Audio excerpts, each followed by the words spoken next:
Vou começar orando por vocês. Estão precisando de oração. Vamos orar. Vou orar por vocês, depois eu pergunto de novo.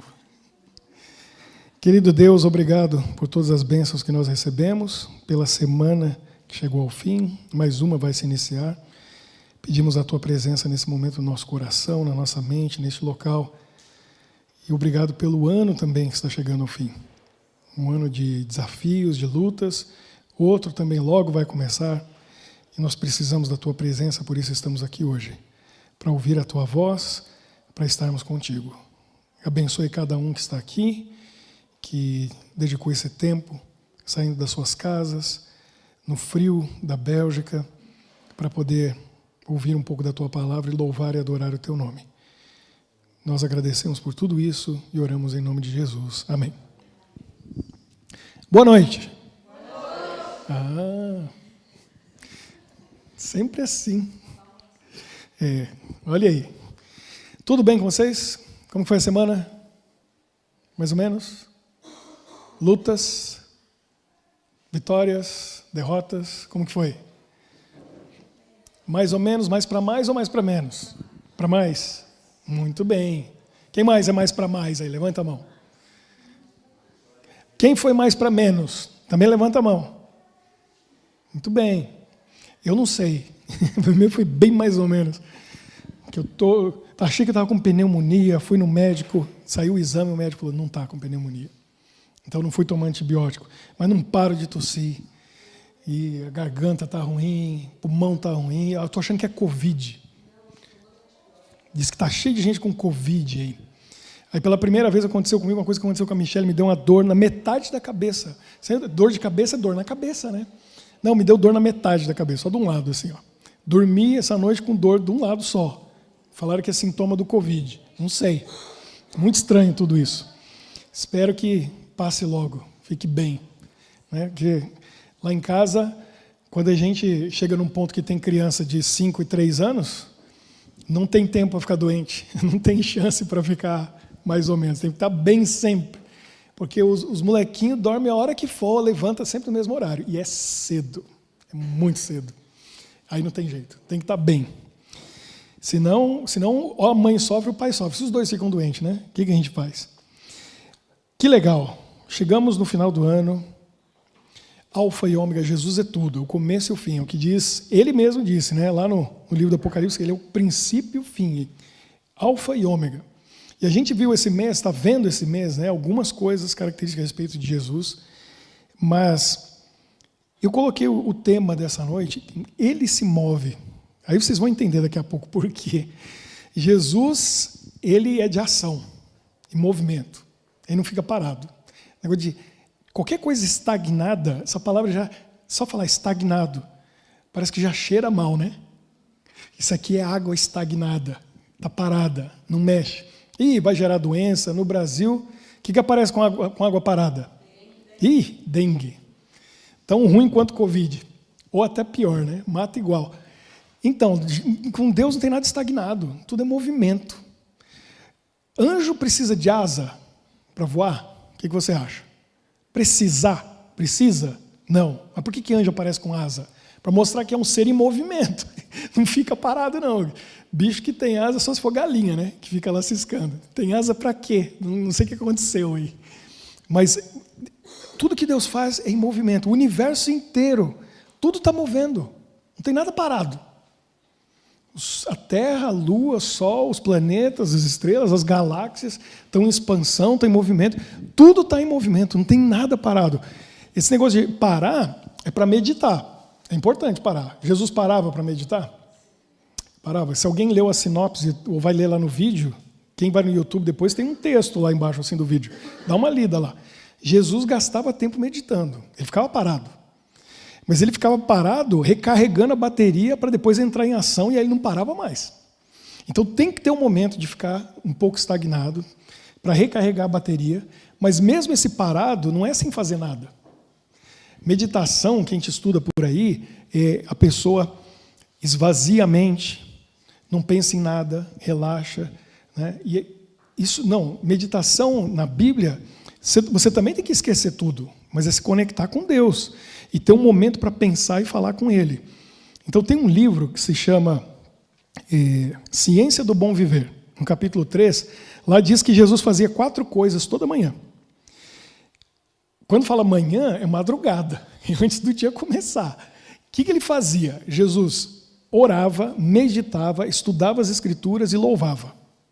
Ele fazia essas 4 coisas. Tudo é ação. Mesmo meditação é ação. Você está parado, refletindo, pensando. O ato de pensar é ação. E desgasta. Desgasta. Uma pessoa que fica pensando e refletindo muito tempo, ela chega a perder peso. Tem gente que vai fazer prova do vestibular, e fica lá 4 horas fazendo uma prova do vestibular, tem que beber água, tem que se alimentar bem, porque só a atividade mental faz seu organismo funcionar. Às vezes a gente pensa em algumas coisas, o coração acelera ou não acelera? Acelera. Acelera. Então, quer dizer, atividade mental gera atividade física. É ação. Meditação também é ação. Jesus gostava, quando estava aqui na Terra, de se movimentar. Ele não ficava parado. A gente vai ver algumas coisas daqui a pouco, mas eu quero falar uma coisa para vocês. Eu admiro quem... Não é o caso, acho que, de ninguém aqui. Mas eu admiro, por um lado, alguns amigos meus que têm amigo de infância, porque eu não tenho. Eu fico até curioso, querendo saber o que aconteceu com meus amigos de infância. E tenho até vontade de procurar quem estudou comigo lá na pré-escola, primeira série. Porque eu perdi o contato. Por quê? Porque eu não fui aquele tipo de criança, que aí que eu falo que eu admiro alguns, que nasceram numa casa, naquela rua, e cresceu com todo mundo. Na minha terra eles falam assim, com a molecadinha do bairro. Né? Na terra da Michelle fala gurizada. Outro mundo lá, né? Outro país. Então, cresce junto, brinca junto, aí acaba namorando com a menina da rua, e alguns até casam com ela, e fica naquela mesma rua, porque faz um puxadinho no fundo da casa da mãe, já fica ali mesmo. Um dia os velhos vão morrer, aí vai ficar com a casa mesmo. Né? É o que eu vivo falando. Rico e pobre casa quando quer. Lá no Brasil, pelo menos, é assim. Rico e pobre casa a hora que quer. Casa amanhã, casa. Por quê? Porque rico tem dinheiro pra caramba, entendeu? Faz uma festona, convida todo mundo, compra um apartamento, compra a casa e tal. O pobre não precisa de dinheiro para casar. A tia da geladeira velha. O primo da televisão usada. Entendeu? Vai montando assim. Pega um quartinho no fundo do quintal, constrói um puxadinho lá e pronto. Né? Classe média que se lasca. Fica sonhando em casar igual rico, mas não consegue. Aí fica anos juntando dinheiro, sem exagero. Eu conheço gente que namorou 5, 6 anos, 8 anos, só juntando dinheiro para casar. Sabe o que acontece? O casamento dura 1 ano. Porque ficou namorando demais, não foi por finalmente, entendeu? Perdeu o sentido, perdeu o foco. Ou às vezes acaba antes do casamento, com estresse do pensar. Rico e pobre casa rápido, fácil. Mas o que eu estava falando? O pessoal cresce, mora na mesma rua. Teve alguém aqui assim? Teve alguém que ficou morando na mesma rua 15 anos, 20 anos? Conhece, tem contato com o pessoal até hoje? Com os amigos da rua que cresceram ali? Você também? Tem mais alguém? Também? Cresceu, viveu muito tempo. Quanto tempo você morou ali naquele lugar? 15, 20 anos. Admiro, acho muito legal. Porque o meu máximo era 2 anos. Meu pai era pastor, missionário, como eu. E aí eu acostumei com esse negócio. De 1 ano, 1 ano e meio, 2, máximo 3, mudava. Na minha época não tinha ano, era série, né? Então foi assim, pré e primeira série eu fiz uma escola. 2ª e 3ª série eu fiz em outra. 4ª em outra, 5ª em outra, 6ª em outra, 7ª em outra, 8º e 1º ano do ensino médio em outra, e 2º e 3º ano do ensino médio em outra. Olha só, da pré-escola até o final do ensino médio, eu estudei em 8 escolas diferentes. Porque meu pai mudava. Aí, as minhas amizades eram superficiais, né? Porque eu sabia, isso vai durar 1 ano, 2 no máximo, não vai, essa amizade não vai para frente. Tem alguns que eu tenho contato, assim, mas... assim, eu ficava pouco tempo nos lugares. Com meus pais, eu morei em 20 casas diferentes. Eu e a Michelle, a gente está casado há 16 anos, mas 3 de namoro, 19, quase 20, ano que vem, 20 anos que a gente começou a namorar. A gente morou, se eu não me engano, 4. 20 anos. Porque falar em mudança, eu fiquei enrolando ela lá nos Estados Unidos, muito tempo, ela queria mudar, a gente morava num lugar pequenininho, tinha uns apartamentos melhores, eu ia até lá com ela, olhava, só enrolando, porque eu não queria mudar de jeito nenhum. Consegui enrolar ela 3 anos e meio. Falei, recorde. Consegui morar 3 anos e meio no mesmo lugar. Só que isso fez uma coisa comigo. Esse negócio de mudar, mover, eu me adapto muito fácil em outro país, em outra cultura, em outra língua, faço amigo fácil. Eu não tenho dificuldade de mudar. Você que provavelmente, todo mundo aqui acho que saiu do país de origem, né? Teve que mudar. Alguns sofrem mais, outros menos. Eu não sofro nada. Para mim é só alegria. Fácil. Se alguém falar para mim assim, ó, vamos para a China amanhã, você vai ficar 5 anos lá. Beleza, estou indo. Já começo a estudar mandarim hoje. Sério, tranquilo, porque isso já ficou no meu DNA. Então é difícil para eu criar raízes e ficar no lugar, mas esse negócio de mover e mudar, tranquilo, porque eu cresci assim. Para mim ficou muito fácil, da minha natureza, essa coisa de muda para cá, muda para lá. E por isso que eu queria ser missionário. Já desde pequeno eu queria ser pastor. Eu olhava para o meu pai, eu tenho 2 irmãos mais novos. Um fez psicologia, o outro fisioterapia. Só eu que fui louco de fazer o mesmo que meu pai e ser pastor. Mas eu queria ser pastor missionário. Meu pai mudou muito dentro do Brasil. E aí lá fomos nós, né? Achei uma gaúcha maluca que aceitou o desafio de ficar mudando de continente. A gente foi para os Estados Unidos, América do Sul para a América do Norte. Aí fomos para a Ásia, Japão. Aí viemos para a Europa. Agora, já recebi convite para ir para a Nova Zelândia. Eu falei, Michele, vamos embora. Porque a gente vai para a Oceania, só fica faltando a África, o lugar mais fácil para missionário ir. Aí a gente vai poder ser missionário que foi para todos os continentes. Aí veio 2 menininhos, pronto, jogamos a âncora, né? Agora vai demorar, eu não sei se vai rolar. Essa coisa de ser missionário, muito legal, mudar para um lugar, para o outro. E eu fico pensando, Jesus, ele veio para a Terra com uma missão. E ele era missionário. Então ele estava ali sabendo que a vida dele ia ser assim, como a minha de missionário. Cada dia num lugar. Paulo não foi missionário, não era assim? Se movendo o tempo todo. Ele ia, fundava uma igreja, ficava um tempo ali, já saía, ia para outra cidade, fundava outra igreja. Aí hoje, onde é a Turquia, Paulo rodou tudo aquilo. Ele foi para a Grécia, né, os países vizinhos ali, as regiões vizinhas ao povo de Israel, foi parar lá em Roma, foi para a Itália. Paulo não parava, o tempo todo indo. Pedro foi a mesma coisa. Agora, Jesus, ele teve que ficar parado um tempão, só esperando. Não é? Só esperando. Porque ele tinha que esperar 30 anos de idade para começar. E quando ele começou com 30 anos de idade, ele não parava mais. Aí eu estava pensando, vou colocar ali um PowerPoint, vamos ver se ele vai funcionar aqui. Deixa eu ver. Meu controle não funciona, não sei por quê. Está ligado aí? Tá, eu coloquei aí. Vamos ver, não está funcionando. Ó, Jesus missionário, o campo missionário dele estava aquele ali, né?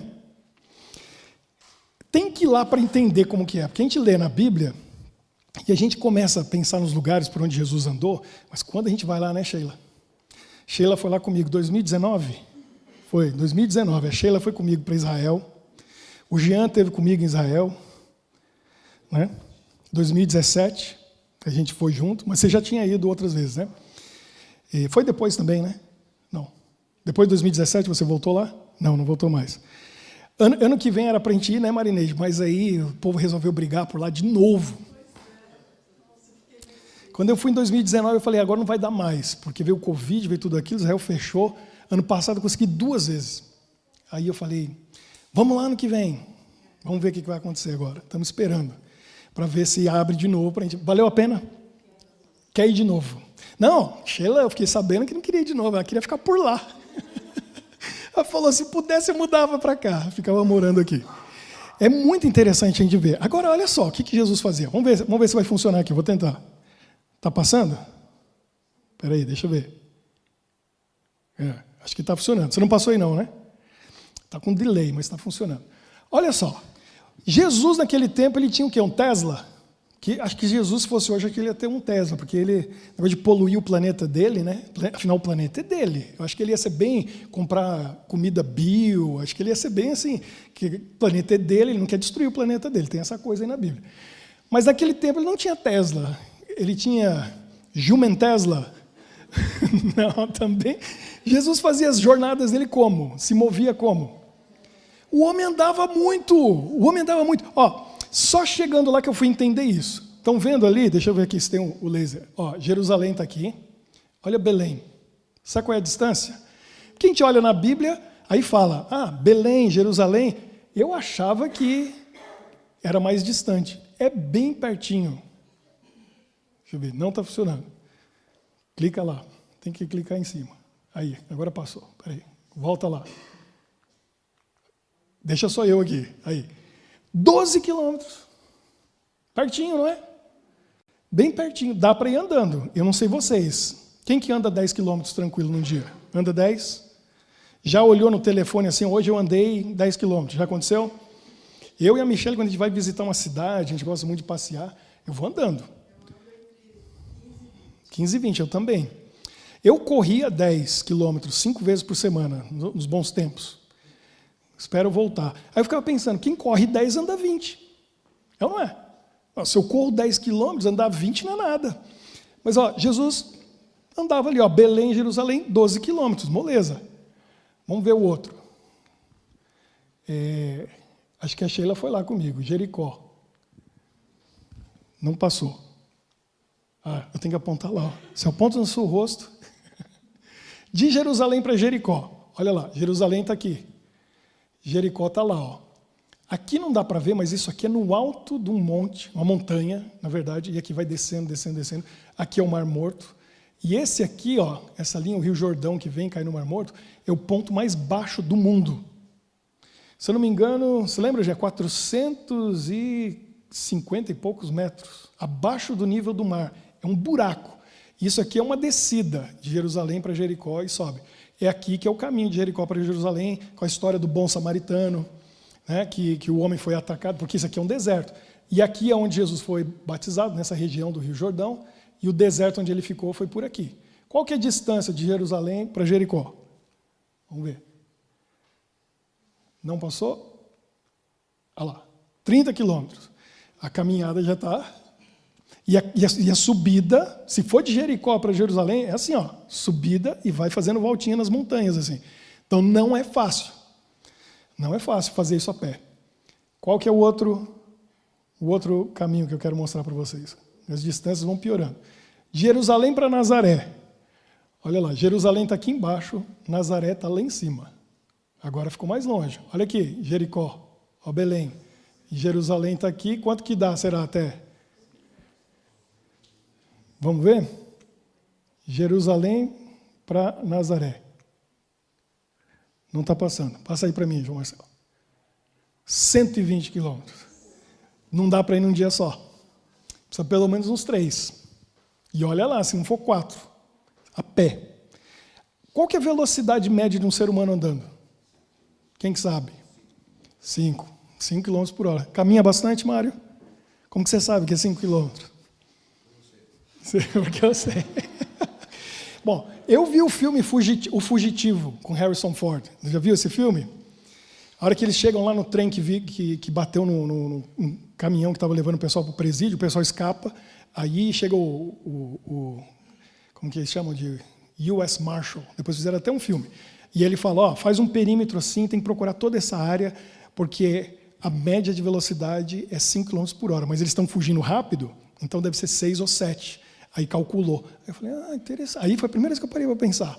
5 km por hora é a velocidade média. Então, se for fazer 5 km por hora, quantas horas dá se for a 5 km por hora? Porque Jesus ia com os discípulos, batendo papo, ensinando e tal. Quanto que dá ali? Se for sem parar, tá fácil. 5 quilômetros, 1 hora. 10 quilômetros, 2 horas. Certo? 120 vai dar quanto? Cadê os bons em matemática? 24, então dá um dia. Só que ninguém vai ficar um dia inteiro andando. Tem que parar para comer, tem que dormir. Então, 30 a 40 quilômetros num dia é mais ou menos o normal. 120 é muito.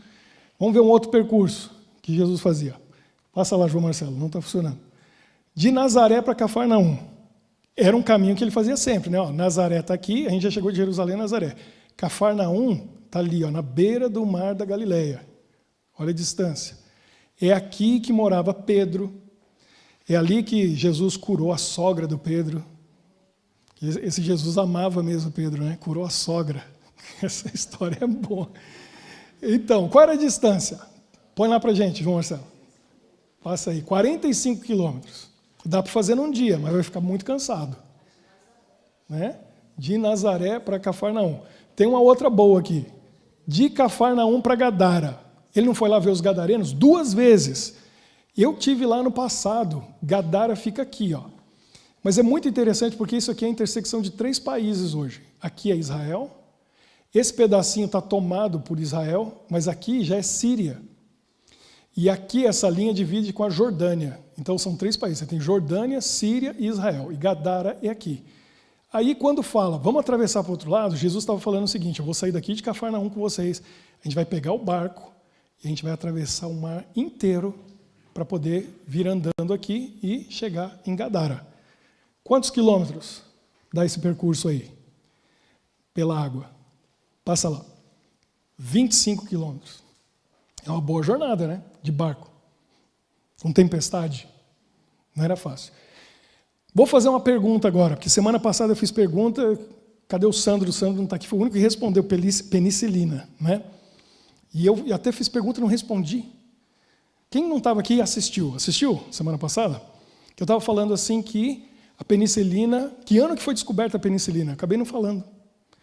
Eu falei assim, olha, 1800 tinha 1 bilhão de pessoas na Terra. 1927 completou 2 bilhões.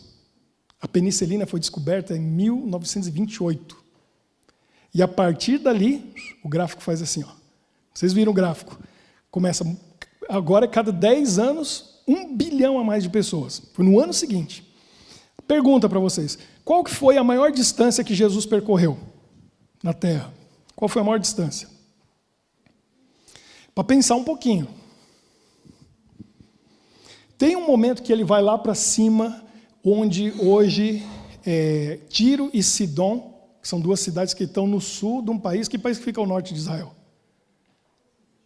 Beirute é a capital. Líbano. Então Jesus chegou aí lá, no Líbano, mas não foi a maior distância que ele percorreu. Qual foi a maior distância que ele percorreu? 300 quilômetros? 300 quilômetros, é isso que você está dizendo? Mas para onde que foi que ele foi? Foi a maior distância que Jesus percorreu. Porque Jesus... Isso é bem filosófico, né? Eu estou falando real. Que a gente não para pensar nessa história. Teve um... estamos chegando aqui. Quando? Então, mas não era ele? Então, coloca lá, João Marcelo. Alguém entendeu. Olha lá. Esse foi o maior percurso que Jesus fez. Só que a gente não para pensar, que a gente fica pensando na missão dele, né? Olha lá, de Israel, Jerusalém está aqui, o Cairo está aqui, Jesus foi para o Egito. Estão lembrados? Coloca lá a distância. 540 quilômetros. Quando ele tinha 2 anos de idade, ou depois que ele nasceu, Herodes falou assim, as crianças de 2 anos para baixo, vai matar todo mundo. Jesus tinha menos de 2 anos e ia acabar morrendo. O anjo veio mais uma vez e falou, José, literalmente, pica a mula. E aí colocou Maria e Jesus na mula, foram embora mesmo. Para o Egito, Jesus passou parte da infância no Egito. Que interessante, né? Essa foi a maior distância que ele percorreu.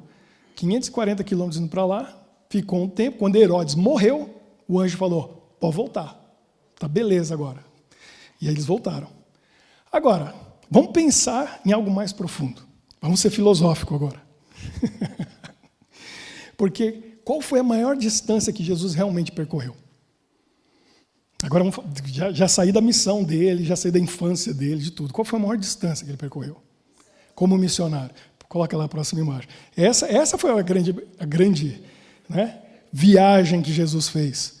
Porque aqui não foi nada. Que ele ficou rodando aqui, de um pedacinho para outro ali em Israel e tal. A viagem, a missão que ele fez foi sair lá do céu e vir para cá. Qual é a distância? Já que a gente viu a distância de todos aqueles ali, qual que foi a distância? Dá para calcular? Qual que foi a distância dessa viagem? Mistério? Aí eu sei a resposta. Coloca aí, João Marcelo. Do céu para a terra. Infinito. Infinito. Por quê? Porque esse é o tamanho de Deus. Se o tamanho do universo a gente não sabe, Quem perdeu, volta lá no mês de setembro. Quando foi? Outubro? Setembro já. Tamanho do... Foi setembro, né? Dá uma olhadinha lá no YouTube, tem gente falando do tamanho do universo e como que ele ainda está expandindo. A gente não tem ideia do tamanho do universo. E eu falei para vocês, Deus é maior que o universo. Ele criou o universo na mão dele, assim, olhou e falou, agora eu vou entrar nesse universo para me relacionar com essas criaturas que eu amo. Quer dizer, Deus é maior que o universo. E o universo a gente tem a impressão de que é infinito, e deve ser. Então Deus é infinito. Aí ele vem aqui na Terra, qual a distância que ele percorreu? Do infinito. Não cabe na nossa mente, matematicamente falando, não dá para medir. Porque a diferença de Deus para nós e ele vir nesse planeta é infinito. É infinito. Ele teve que encolher para ter o corpo de um bebê humano, para entrar no corpo de um bebê humano, para ser um bebê humano. Imagina o tanto que Deus encolheu. Esse número é infinito. Porque o infinito é interessante, essa coisa do infinito, né? Se você pegar 0,9, é quase 1. Mas tem 0,1 de diferença. Mas se você pegar 0,99, é quase 1. Mas tem 0,01 de diferença. Agora, se você pega e coloca 0,99999 e vai até o infinito, já que a cientista sabe muito bem, né? 0,9 infinito é igual a 1. É igual a 1. Quando você tende alguma coisa ao infinito, e aí como que a gente entende isso, essa viagem? Pode tirar, João Marcelo, obrigado. Que Deus faz, ele sendo infinito, imenso, e vem aqui para a Terra. Eu quero só ler um verso com vocês, porque daqui a pouco, Lucas 2, quem quiser abrir, abre em Lucas 2. É o momento que os anjos se encontram com os pastores. Que hoje eu quero conversar rapidamente com vocês sobre o outro lado da história. A gente fica pensando em Natal, e Jesus veio à Terra, e a gente está cansado de ouvir a história. E olha lá, ó, conhece a historinha do presépio, e os pastores foram ali, né? E os reis magos, a gente sabe os presentes. Meus meninos, a gente estava vindo no caminho conversando com eles sabem. Ouro, incenso, mirra, já sabe tudo. Aí a Michelle explicando para eles. É por isso que muita gente dá presente no Natal. Porque os reis magos trouxeram presentes para Jesus, aí tem essa tradição de dar presente no Natal. A gente conversando, isso aí a gente conhece, a gente sabe. Isso aí é uma coisa que a gente está cansado de saber. Eu quero pensar um pouquinho do outro lado, na história do Natal, do nascimento de Jesus. Porque Jesus, antes de vir para cá, ele não... Assim, todo mundo, ser humano que nasce aqui, tem algumas igrejas, algumas religiões aí que ensinam a pré-existência da alma. Por exemplo, os mormons falam isso. Você já existia em algum lugar lá no céu, e você veio aqui na Terra ter uma experiência para depois você voltar para lá. Eles creem nisso. Segundo o que a Bíblia ensina, você passou a existir quando você foi gerado no ventre da sua mãe. Juntou uma célula do seu pai com a da sua mãe, pum, você começou a existir. E ali já tem um ser vivo, por isso que o aborto, segundo o cristianismo, para a gente é pecado, é um assassinato, porque é um ser vivo, já existe. E aí eu vou até falar uma coisa interessante, que eu tenho um amigo, ele é francês, a esposa dele é brasileira, mas mais portuguesa, que ela morou muito tempo em Portugal. E, infelizmente, eles sofreram bastante, porque agora eles têm 2 meninos. Mas entre o primeiro e o segundo menino, ela tinha dificuldade de engravidar. E ela perdeu 2 ou 3. Ela teve 2 ou 3 abortos espontâneos, entre o primeiro e o segundo. Aí a gente orou junto, conversou e tal. E aí eu falei para eles assim, eu falei, olha, quando você chegar lá no céu, se prepara, tem uma casa grande. Porque Jesus vai trazer para vocês esses bebezinhos aí. Aí ele ficou assim, porque ele nunca tinha parado para pensar naquilo. Aí ele ficou pensando, ele falou assim, não, mas espera um pouquinho. Esse bebê não teve o fôlego de vida. Eu comecei a fazer direito, eu pensei um tempo em ser advogado, Deus falou, esse negócio é ser pastor. Mas uma das coisas que eu estudei foi isso. Legalmente, dependendo do país, cada país tem sua legislação, mas no Brasil é assim. Por exemplo, tem uma herança, e o bebê nasceu, mas morreu na hora do nascimento. Aí, essa herança do pai vai ficar para esse bebê ou para a mãe do bebê, vamos dizer que foi fora do casamento. Tá? Que nasceu aquela criança. Aí eles têm que fazer uma necrópsia ou autópsia para descobrir se teve ar no pulmão. Se teve ar no pulmão, nasceu. Se nasceu, tem direito à herança. Se não tinha ar no pulmão, não nasceu. Então não tem direito à herança. Olha só. Isso é a lei dos homens. Para Deus, gerou, existe. E se existe, é dele. Essa criança que foi gerada e foi um aborto espontâneo, ou aconteceu um problema na gravidez, é um ser, é uma pessoa. E ela existiu, ela existe. E aí ele falou para mim, mas então não teve fôlego de vida? Aí eu falei para ele o seguinte, então você está dizendo para mim que aborto não tem problema nenhum. Não é pecado o aborto, então? Para que essa discussão ética, moral, ou teológica, ou bíblica sobre o aborto? Porque só é uma pessoa depois que respira. Então o aborto não tem problema nenhum. Aí ele entendeu. Ele parou e falou, opa, então já está pensando, quando chegar lá, vai ter que ter uns bercinhos a mais. A família vai ficar grande, a hora que chegar lá. Então, olha que interessante, eu estava pensando nisso. Do outro lado da história, Jesus veio para ser um bebê, para nascer como um bebê. É surpreendente, porque ele podia vir aqui como, né, parece com Jesus o Pedro, não parece um pouco? Com essa barba aí. Podia vir como Pedro, assim, já com 30 anos de idade, pá, parecia assim, já um professor ensinando. Não, ele vem como um bebê. E esses dias que eu ouvi alguém falando que me fez pensar, ele veio como um bebê para ter sua fralda trocada. Quer dizer, é uma coisa que não entra na minha cabeça. O Deus que criou todo esse universo, que criou essas galáxias, que criou tudo isso, vem para passar tudo que a gente passa.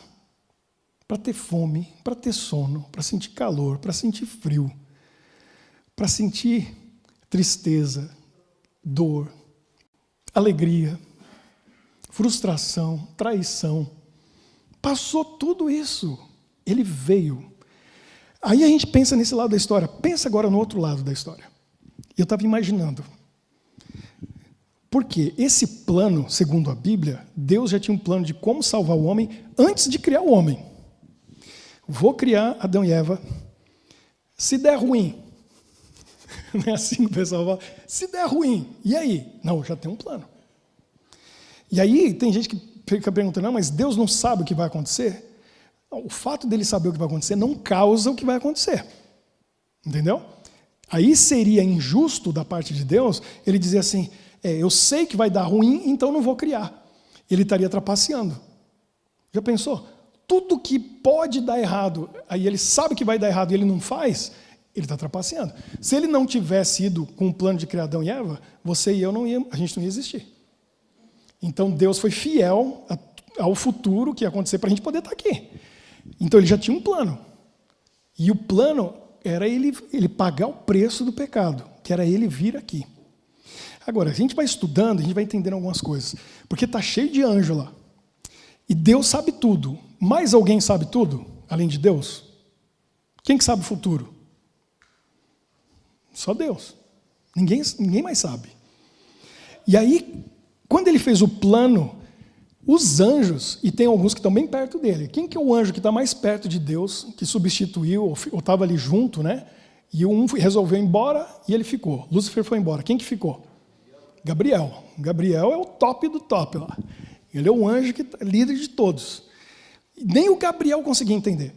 Sabe como que Deus explicou esse plano dele vir à terra? Bebezinho na manjedoura, tudo aquilo ali. Sabe como que ele explicou? Porque ninguém lá estava entendendo.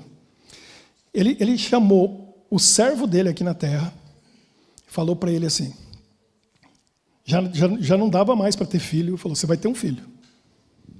Aí passou um tempão, ele teve um filho. Aí o filho cresceu, estava na adolescência, ele falou, agora você vai matar esse filho para mim. Quem que eu estou falando? Abraão. Foi com a história de Abraão que Deus estava explicando para todo mundo lá em cima como que era o plano de salvar o ser humano. Quando terminou aquele negócio do sacrifício, e Abraão foi para matar Isaac, o anjo falou assim, não, mata o cordeiro. Aí matou o cordeiro e Isaac viveu. Aí todo mundo entendeu. Então Isaac é você, Jesus. Ele falou, isso mesmo. E Abraão é o pai, e você vai dar sua vida por esse povo? Aí os anjos começaram a pensar, e o tempo foi passando, até que chegou o momento que Jesus vinha.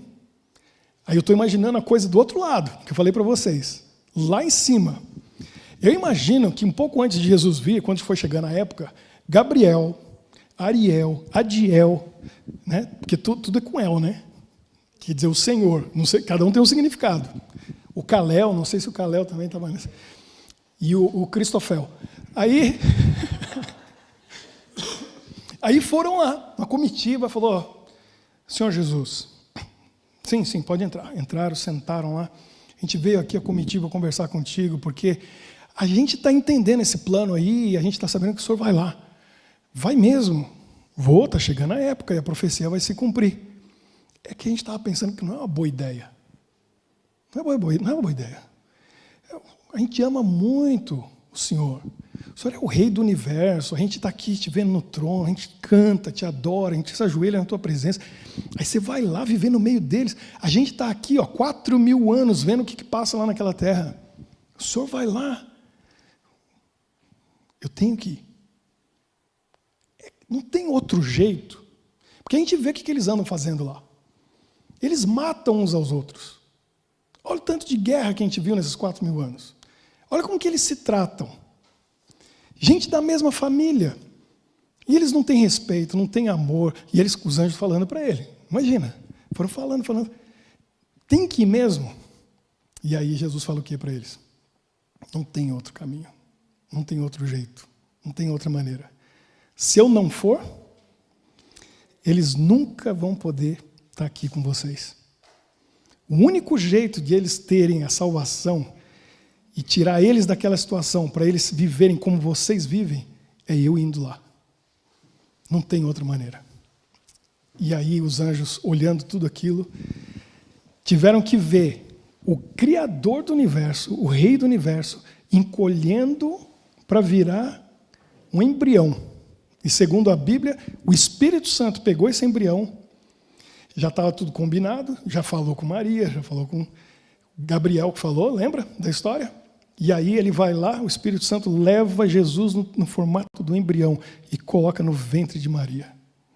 E os anjos estão assistindo. Aí passa 9 meses, Jesus cresce, ele finalmente nasce lá, em Belém.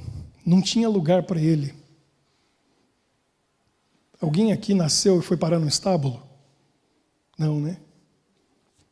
Teve alguém aqui que não nasceu no hospital? Eu nasci no hospital. Nasceu em casa? Nasceu em casa. Teve mais alguém? Nasceu em algum outro lugar que não foi hospital? Hoje a gente, parto é uma coisa assim, segura. Tem pessoal treinado que está ali. Quem que fez o parto de Jesus ali? Nascimento de Jesus, de Maria. Nasceu no estábulo, no meio dos animais ali. E aí ele está ali. Quem que reconheceu, quem que viu que nasceu o Criador do universo? Veio para salvar a gente. Os sacerdotes, lá em Jerusalém, não faziam ideia. O povo judeu, que era o povo de Deus, nem se deram conta. A estrela estava lá, ninguém via, ninguém percebia. Não estudaram os livros, não viram a profecia. Aí precisou vir os anjos, que estavam felizes com o que estava acontecendo, e agora a gente vai ler em Lucas, no capítulo 2. Foram lá nas colinas de Belém. Sheila, lembra desse momento que a gente passou em Belém? Lá naquelas montanhas, a gente viu ali, os pastores, até hoje tem pastores lá. E aqui a gente vai ler no verso 10. Os pastores estavam ali. Por isso, esse é um dos sinais que a gente entende que Jesus não nasceu em dezembro. Porque o clima lá em Israel é o mesmo daqui.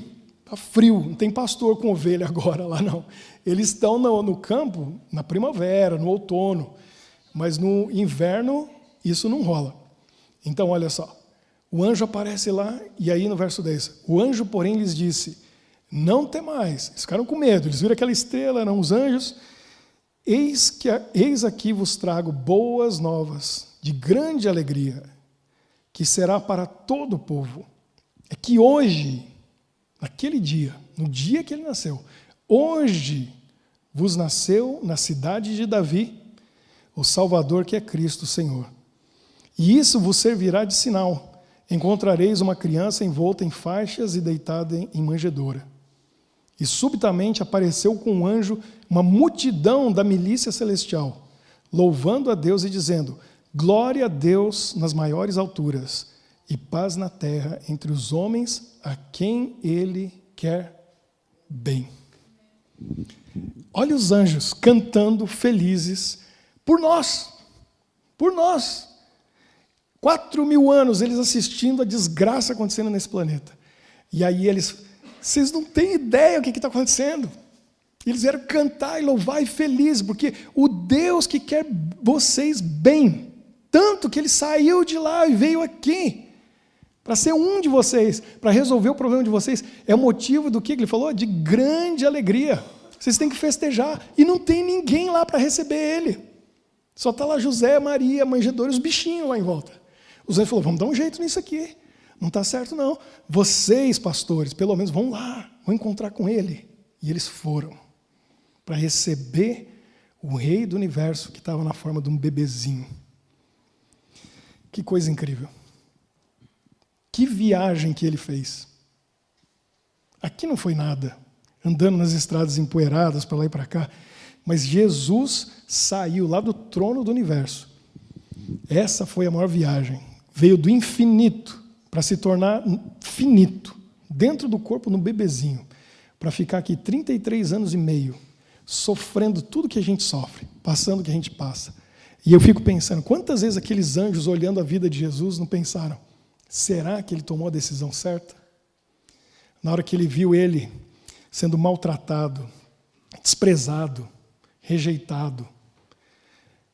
Eu estava lendo essa semana com os meus meninos, eu leio as historinhas da Bíblia para eles toda noite antes de dormir. Quando Jesus entrou em Jerusalém, depois de ter ressuscitado Lázaro, pouco antes de morrer, ele entra no jumentinho.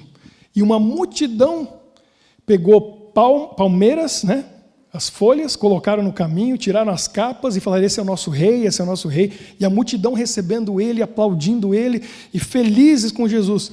Poucos dias depois, essa mesma multidão está no pátio na frente de Pilatos dizendo o quê? Crucifica-o. E os anjos assistindo isso. E eu pensando, eles antes, não vai. Acho que não é uma boa ideia. E aí, quem sabe naquele dia da procissão, Jesus entrando em Jerusalém e dizendo, valeu a pena. Eles receberam eles, entenderam que ele é o rei. Alguns dias depois, estão lá, crucifica-o. Quando que eles vão entender? Quando que eles vão entender? Esse povo nunca vai entender. O que significou Jesus vir nascer por eles, como um bebê, crescer aqui, viver aqui, para eles viverem para sempre? Será que eles vão entender? E Deus, até hoje, Ele está olhando para a terra e Ele olha para todo mundo, e olha para a gente. E Ele fica procurando, quem são aqueles que entendem o que eu fiz por eles? Quem são aqueles que entendem essa viagem que eu fiz? Do infinito para um planetinha, num cantinho de uma galáxia. Sendo que tem bilhões de galáxias no universo, mas ele olhou e não desprezou, ele falou, é minha, aquele povo é meu, eu vou lá dar vida por eles, para eles viverem para sempre comigo. E aí hoje, a gente no Natal, que apesar de não ser a data certa, mas é um bom momento para a gente parar e pensar a respeito do que ele fez, vindo para cá, estava vendo ali, eu venho lá, né, da direção de Bruges, de Ghent. A hora que chega em Bruxelas, tem um shopping, Basilix, né, Marinês? O trânsito estava todo mundo assim, ó, ali, um funil, cheio de carro, todo mundo, e meus meninos perguntando, o que está acontecendo, o que é isso? Todo mundo está indo ali comprar um presente, porque é Natal, e estão pensando em tanta coisa, e a cidade está em movimento, todo mundo se movendo, pensando na festa, pensando no almoço, no jantar, pensando nas pessoas que vão estar juntos, pensando no presente que vai dar. Mas quem que está parando para pensar no motivo de tudo isso? O que é o Natal? É uma árvore linda enfeitada na Grand Place? Tem outra ainda maior e mais bonita na frente do palácio ali. Passei ali agora e falei, uau, que tamanho de árvore. Você não viu? Vai lá ver, vale a pena. Tem luz que não acaba mais, está linda a árvore. É isso? Qual que é o significado do Natal? Para que a gente tem esse dia, que é feriado, para parar? Para estar com a família? Para trocar presentes? Ou é para refletir a respeito da coisa mais incrível que aconteceu, que foi Deus virar um homem, viver e morrer por nós. Então eu vou dizer para você o seguinte, concluindo. Você é muito especial. E você não é especial porque você é especial. Simplesmente porque você ouviu e atendeu. Porque Deus está falando com todo mundo nesse momento. Uma coisa chamada voz da consciência. Na nossa mente o Espírito Santo está trabalhando, no nosso coração o Espírito Santo está trabalhando. E nessa cidade com 1.200.000 pessoas, ou mais, porque essa é a população de Bruxelas. Chega no Natal, os belgas vêm para cá, né? Porque eles vão no shopping. Então deve estar muito mais agora, hoje, esse final de semana aqui. Quem que está pensando nele? Quem está tirando tempo para falar com ele, para ouvir ele? Você parou para ouvir. Você parou para pensar. E Deus olha para você e não pensa que Ele não está vendo. Ele vê tudo. Ele sabe tudo. E aí por você, Ele olha e Ele diz assim: Gabriel, valeu a pena eu ter ido lá. Aí o Gabriel olha para Jesus e fala assim: Senhor, valeu mesmo. Eles estão lá, pensando em você, falando em você, louvando o seu nome. Tiraram tempo para escutar a sua palavra, para pensar no que você fez por eles. E aí Jesus olha para os outros anjos, Adiel, Ariel, Calel, Cristofel, e ele fala: tá vendo? Eu sabia o que eu estava fazendo. Ele falou: eles vão olhar e vão dizer: é verdade. Agora, eles não veem a hora de Jesus vir aqui de novo. Porque agora não é mais para vir sofrer e morrer. Ele vai vir daqui a pouco, como rei. Só para dizer assim: eu já paguei o preço, eu já resolvi tudo, e agora vocês vêm comigo para desfrutar a eternidade comigo. E aí a gente vai lá abraçar esses anjos e dizer para eles: vocês ficaram assistindo tudo aí com o coração na mão, sofrendo, vendo o seu Deus Criador sofrendo aqui. Valeu a pena, porque a gente está aqui. Agora a gente vai viver para sempre com vocês. E é isso que a gente tem que pensar, é isso que tem que motivar a gente o tempo todo, em tudo que a gente faz. Aqui, na nossa semana, no próximo ano que está diante de nós, que eu acredito é um dos últimos anos que a gente vai passar nesse mundo. Então vem aqui para a gente orar. Esse é o momento da gente dizer para Deus: muito obrigado, porque veio aqui, fez essa viagem, se moveu lá do infinito para vir aqui como um bebê, viver com a gente, morar com a gente, sofreu muito, pagou um preço muito alto, mas valeu a pena. Valeu a pena para quem? Para nós, para a gente poder viver para sempre, para a gente ter vida eterna com Ele. Que coisa maravilhosa. Olha quanta gente. E a gente estava pensando assim: chegou o Natal, vai ter pouquinha gente. Eu estava pensando que ia ter uma meia dúzia. Vocês vieram. Chega aqui, fecha aqui o círculo. Porque vocês estão com o coração no lugar certo. Que as prioridades na vida de vocês estão ali, direitinho onde devia estar. Por isso que a gente está aqui agora. Chega mais pertinho aqui. Eu gosto de fechar o ciclo aqui comigo. Obrigado. Vamos agradecer. A gente só tem que agradecer. Deus que podia ter olhado para cá e dito: eu resolvo de outra maneira. Não tinha outra maneira. Ele pagou o preço. E Ele veio aqui. Fez essa viagem imensa do trono do universo à terra para você ter seus pecados perdoados. Semana que vem a gente vai falar disso. Desse perdão que Ele oferece para nós. Todo dia. Vamos orar e vamos agradecer a Deus. Querido Deus, muito obrigado por ser o Deus maravilhoso que o Senhor é. E porque o Senhor é quem o Senhor é, o Senhor faz o que o Senhor faz. Coisas incríveis que a gente não consegue nem entender. Como que o Senhor pôde sair do trono do universo, reinando sobre tudo e todos, e veio aqui para ser um bebezinho, que precisava ter a fralda trocada, aprender a andar, aprender a falar, passar por tudo isso que a gente passa nesse mundo, por amor a nós. E sendo inocente, sem nenhum pecado, só tendo amor para oferecer, sofreu, apanhou e morreu por nós. Obrigado, Senhor. Não temos como agradecer. A única coisa que a gente pode fazer em troca é entregar a nossa vida. E é isso que a gente faz agora. Nós nos entregamos totalmente a Ti. porque não tem nada que nós possamos dar ou fazer para retribuir o teu sacrifício. Por isso, toma conta da nossa vida, entra no nosso coração, na nossa mente, coloca o teu espírito e o teu amor, para a gente refletir esse amor para todos que estão ao nosso redor. Para que a gente faça como o Senhor fez aqui, nos movendo em direção às pessoas que precisam tanto de apoio, de ajuda, de oração, de compreensão, de um ouvido. Temos nas tuas mãos a nossa vida para sermos usados por ti. Abençoe a cada um que está aqui hoje, aqueles que estão ouvindo online também, que todos nós recebamos esta bênção de ti. E neste Natal, neste fim de ano, nosso coração está cheio de gratidão. Nós agradecemos a ti por esse milagre maravilhoso que foi a vinda, o nascimento e a vida de Jesus entre nós. Em nome de Jesus, tome a nossa vida, nosso coração. Amém. Que Deus abençoe todos vocês.